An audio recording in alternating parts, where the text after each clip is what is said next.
Hello, we are here today to talk about compaction. Compaction is one of the biggest limiting factors for farmers, whether they're on tillage ground or in upland permanent pasture. Important thing when it comes to compaction is that we know where it is in the soil profile, and that will then determine how we can alleviate it and how we can improve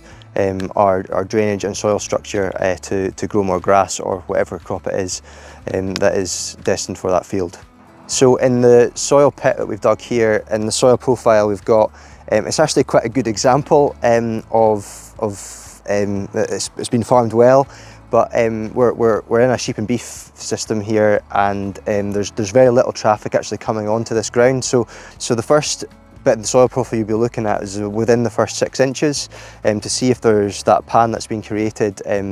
through all the feet. In this case there's maybe a slight pan that's obvious, but because the roots are getting down underneath it, and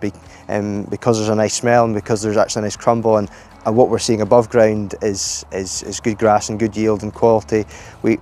don't think in this case it's a limiting factor. If it was, we'd be coming in with an aerator / slitter to come in and break up that pan and create that crumble and create those aerobic conditions. But in this case, we're not needing to do that. So when we come to fields that have had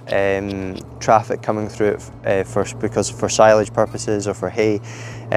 we are generally in the soil profile thinking that if there's a compaction issue, it's going to be further down. It's going to be between 6 inches to 13. And when we look at our soil pit here, for example, at this depth, this is where we would want to be coming in with a sward lifter. Again, when conditions are optimal, so when there is some soil moisture but it isn't wet, to make sure that we're breaking that pan and we're not smearing